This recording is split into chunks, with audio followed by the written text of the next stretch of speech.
Hello everybody and welcome back to my channel. Today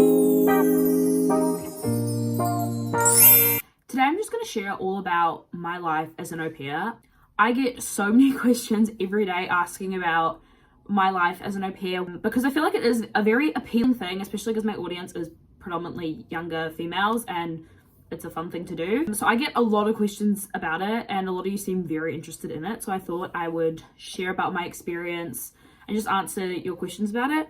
And while I'm doing it, I thought I could do my makeup because I feel like I don't know about you guys, but I have such a short attention span, and if people are just sitting talking, I find it hard to concentrate. So I thought I'd do my makeup while I answer your questions to give you something to look at.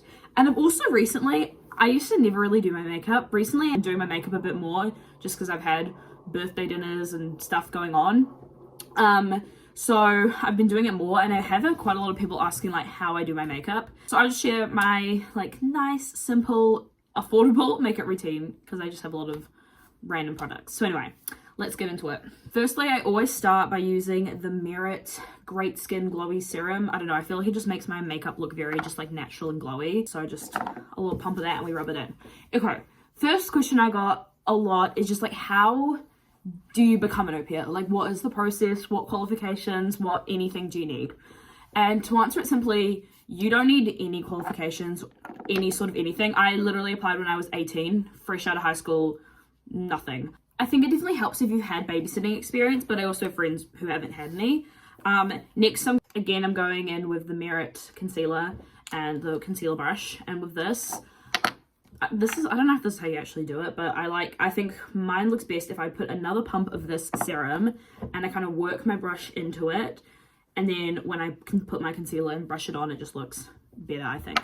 Anyway, so you don't need any qualifications. You don't need to have like gotten a teaching or education degree. You don't need to have nannied before or anything. You just kind of need to prove that you are, you know, a kind, friendly person. In my application, I just said like I've got younger siblings, I've babysitted before, and that's kind of it. Like I didn't have any other experience and it worked out for me. So in short, you do not need any qualifications. So literally anyone can do it. Secondly, how do you apply? There are so many like au pair websites nowadays that you can use. I will link the one I use and put it on screen. I used aupair.com, but there's also Au Pair World.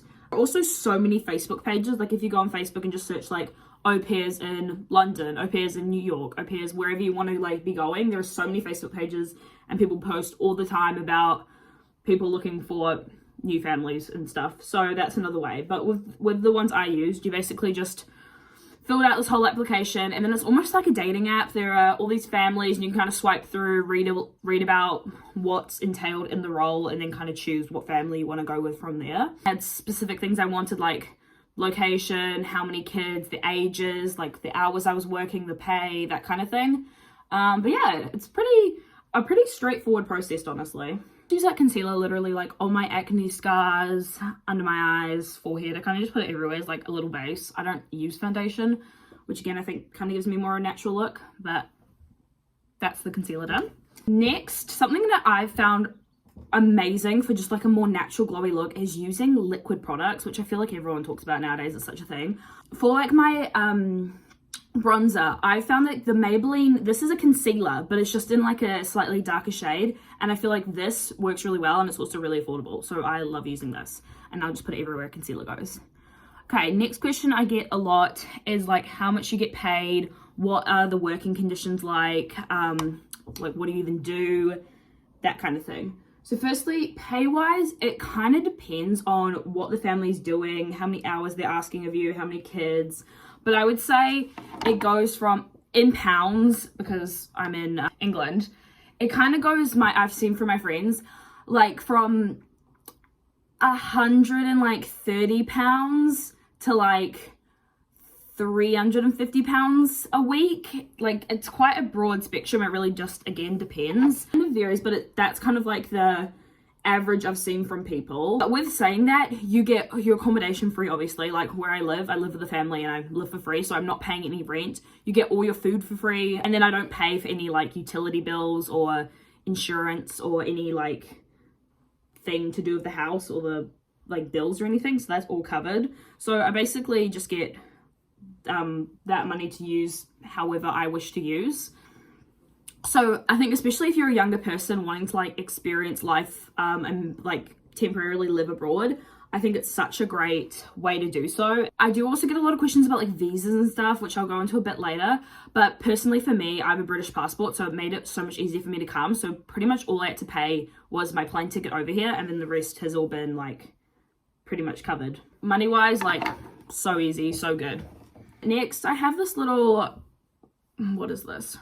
Revolution blush and highlighter stick. Again, these are all like drugstore products. I don't really invest in makeup. I feel like it's so expensive, and a lot of these drugstore products work well, and I don't wear makeup enough to need like all this expensive stuff. But anyway, I'll just be using this. In terms of jobs, again, it does kind of vary with what they are expecting of you, but personally from my experience, my friends' experiences, mostly the kids we look after are school age, so you're mostly just looking after the kids for a few hours in the morning and getting them ready for school, and then a few hours after school and getting them ready for bed and all that kind of thing. So a typical day in my routine looks like I get up at 6:45 and I help with the kids start working at 7.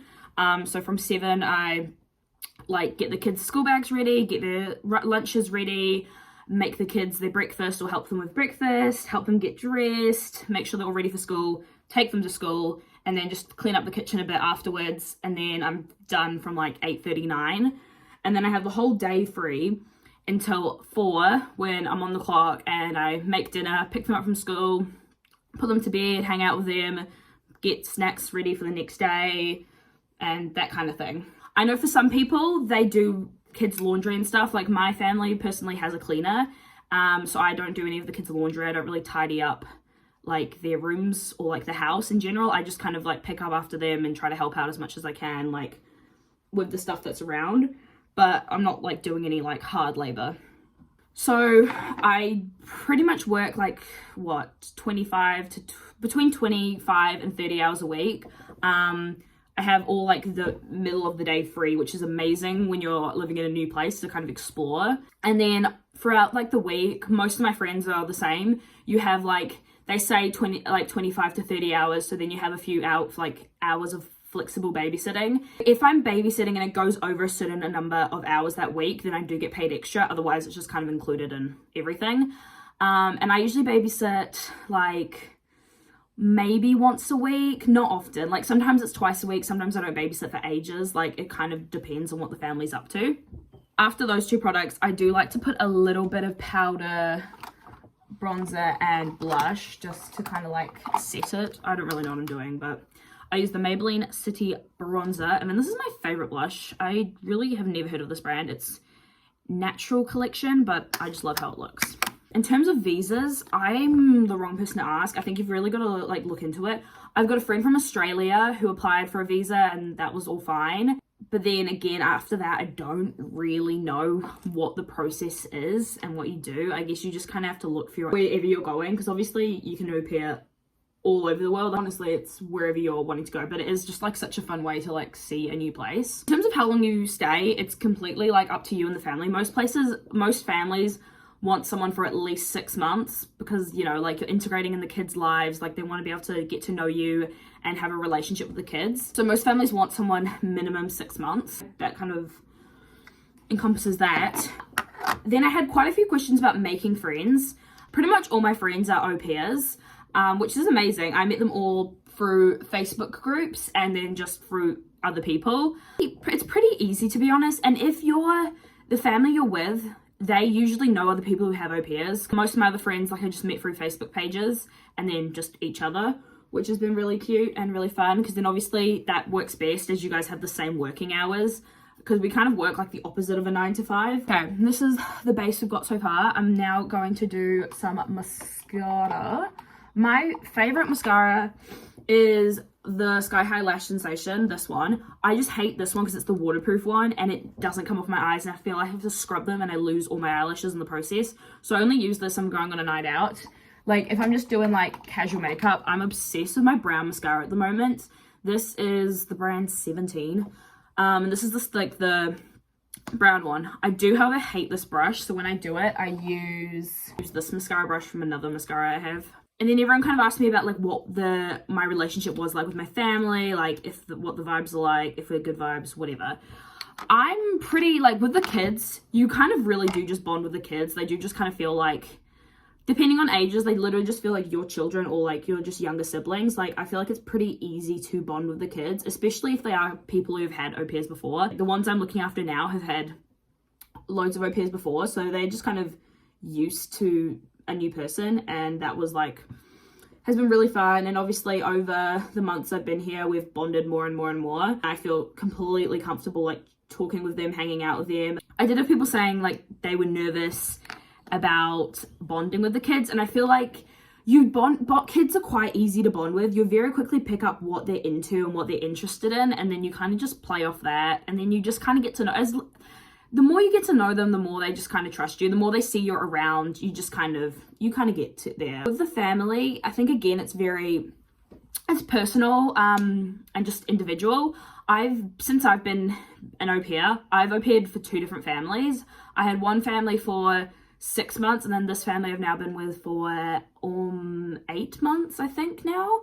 And the first family I was with, I didn't really, like, I love the children so much. They literally felt like my daughters, but the parents, they were just so busy, and which was totally fine. But I was obviously 18. I just moved to England, and I felt a bit like, whoa, like, I'm the adult now. I didn't really feel like I was really super included in the stuff they did, which I'm like, totally fine. They're both full-time workers. They were busy, and you know, any spare time they wanted to just be with the children, but I didn't really feel very like included in that family. Versus this family, the parents are both, again, super busy, but they do like invite me to join them for dinner. Like, they always have like a Friday night dinner they invite me to. In the weekends, if they're having any people over, they always invite me. They kind of are more around more. Like, sometimes they'll join us for dinner during the week, so I do feel like a lot closer with this family. Again, I think it's like as much as you put into it. If you want to be close to the family, like the parents, then you have got to put the effort in, and you've got to have the small talk, and you've got to do that. Versus if you kind of just like, you know, are quiet and a bit too shy, then you probably won't get there. But again, it really depends. I think at the end of the day, it is kind of weird because you are technically living with your boss, which is like it is kind of uncomfy. Like, if anything work related happens and you're like, oh gosh, and you've got to go downstairs and eat breakfast, and it's like they're still there. I don't know. Like, I do find that kind of uncomfy sometimes. But otherwise, like, it is really nice. And at the end of the day, I'm just a girl, and I'm trying my best, and I'm, you know, like, I'm working hard. I've got the shortest eyelashes. I swear, putting mascara on, but you really cannot see. That is not looking good. I got questions asking like, what's the hardest part about being an au pair, and then what's the best part? I think the hardest part is, like I just said before, living with your boss. Like, it does come with a few complications. Like, if there's something that like I feel went wrong and I have to like message the family about it, like, they're always there. It's kind of like awkward, kind of uncomfy vibes sometimes, but I feel like nothing really serious. Like, I've never like anything really serious has happened to me. It's not really like, there's nothing really crazy to talk about or that I feel like embarrassed about. And then the best part of being an au pair, I would say, just experiencing a different culture. And I think especially when you're younger and you're moving out and you want to like live somewhere else, it's nice like living with another family. The best part and the worst part are kind of one and the same, is like just living with another family. Like, there are days when I'm like, oh, this feels like so awkward that I'm living with this family. But then it's so nice to just like, whenever I'm like sad, I know like there's literally the kids are in the next room. And some days I have a really like sad day and I'm like, oh, now I've got to go and like pick up the kids from school and look after them for like 3 hours. But that's like honestly the best, because kids are just so in the moment, so present. They always make me feel better whenever I'm in a bad mood. So that's like just such a nice part about being an au pair. I really do bond with the kids. Like, my kids now feel literally like my children or younger siblings. Hang on, I need to get my lip products. Okay, several of you asked me about how it is being away from home. Quickly just show you my lip products. I've been loving a red lip at the moment. I'm in my Tella era. this is the combo I use for my red lips. I use the Max X Factor Honey whatever in the shade, does this have a shade? Floral Ruby, which is just, it's just kind of like a liquid lipstick, which I love. And then I use this lip liner. It was literally from Primark, £1, just a red one. I'm not going to do a red lip today, but that's what I do use. The question like, do I miss New Zealand and my family and all that? I think personally for me, I kind of just associate New Zealand with like a lot of like trauma almost, which sounds dramatic, but like a lot, like I lived my whole life in New Zealand and I experienced, you know, I went through a lot there. So I just felt so ready to leave and start afresh. Like I felt like I couldn't move on and start fresh living in New Zealand. So moving here was like the best thing I could have done for myself. I've felt the most like free and me, and just like I could really recover and heal, like not in the same environment. I know people say you can't heal in the same environment that hurts you, and I think personally for me that really relates. So do I miss New Zealand? In short, no, I don't miss the country as a whole. I do miss living by the ocean. That's something about living in London. I really miss the ocean. Oh, by the way, this is the finished product. I feel like it looks better in real life than it does on camera, but we're just glowy and natural and cute. Anyway, I do miss like the ocean, the beach, the weather. Like there are a lot of things I do miss about like the country as a whole, and I almost think I grew to a point where I honestly hated New Zealand. Like when I left New Zealand to come to London, I hated the country, and I literally thought I would never go back to New Zealand. And I think being away from it now has made me like appreciate it so much more. I'm honestly looking forward to going home and seeing my family and just visiting everyone again, which I don't think I would have ever felt this appreciation for it had I not have left. But I do miss that. In terms of my family, I think it's different. I've got friends who are so homesick all the time, and then I've got friends who like couldn't really care less. I think for me, like I don't think I've once felt homesick since being here. Purely because I didn't really feel like my home was super homely. I definitely miss my siblings and my dad, but I was really lucky that my dad did come and visit me in December of 2023. So I saw him, which was like really nice. I think that would have been hard. And he came over Christmas, so that made Christmas easier. I think Christmas was the hardest point for me, but it was like the first one, like I really remembered that I wasn't with them, and that was all their first Christmas without me, so that did feel weird. So I did miss them then. I do miss like when it's their birthdays or when something happens or my dad tells me something like that's going on at home, then I'm like, oh, I should be there for them. But at the end of the day, like, I don't know, I just feel so like it's okay and I'm allowed to enjoy myself, and I needed to do that for myself. And I don't know, I don't really feel, in short, no, I don't feel homesick. I do miss my family and my friends and my dog and the country every now and again, but I'm never like in bed crying because I miss home so much. So I think it really depends. And then finally, I thought I'd just finish off by sharing what my plan is for the rest of the year, because I've officially been an au pair since January of 2023, like I said. So what, that's like 12. I'll quickly just say, I forgot that I had this question, but I did have people saying like, what happens if your family is horrible, you need to swap, you don't want to be with that family, etc., etc. If you go through an agency, usually they will kind of like sort you out. Like if something horrible happens, they can hook you up with accommodation for a couple of nights to sort yourself out. Most of the people, like I don't really know anyone who's had a horror story with their family. Like obviously sometimes things happen, but I don't really know anyone with a horror story apart from one girl who I never met but was friends with one of my friends, who was basically only with the family for like a month and then she left because it was just terrible. I think you've just got to be careful. I highly suggest like having like a couple Zoom calls and texting with the family, talking if they've had an au pair in the past, messaging the previous au pair and kind of sussing the vibes, because there's nothing worse than, you know, moving to a different country. You're so terrified. You're like, what is going on? And then you arrive and it's like literally awful. So I think, yeah, definitely assessing the vibes.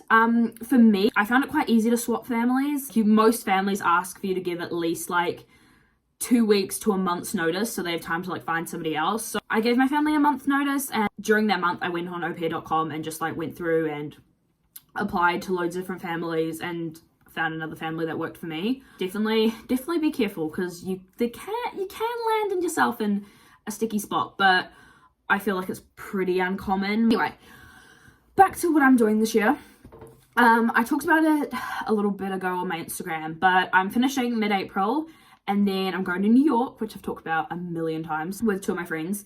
And then May, June, July, I'm solo traveling Europe, which I'm very excited about. I've had a couple friends solo travel Europe, so I feel pretty prepared. And I've also got my grandma in England, so I'm like, worst case scenario, I can always catch a flight and go to my grandma's, but very excited for that. And then in August, I'm coming back. I have a few things in August, like obviously Taylor Swift in the middle of August, which I'm very excited about. And then like there's a couple people I can want to visit around the UK, and then obviously stay with my grandma between places. And then September, October, I've got family in Sweden I really want to visit. I also really want to go to Switzerland and Norway, so I want to try and fit them in somewhere, be with my grandma, see other people, see my friends. And then November, I'm planning on going, like November sometime, I'm planning on going back to New Zealand. I really want to move to Australia. So I feel like the plan is to go back to New Zealand November, December, January, Feb, and just like work, save up money, figure something out, and then move to Australia in like March of 2025. But who knows? But yeah, I would definitely recommend being an au pair. And if anyone has any more questions, comment them below and I will try to get back to everyone. But yeah, that is what it's like to be an au pair. I love you all so much, and I'll see you next time. Bye. Mwah.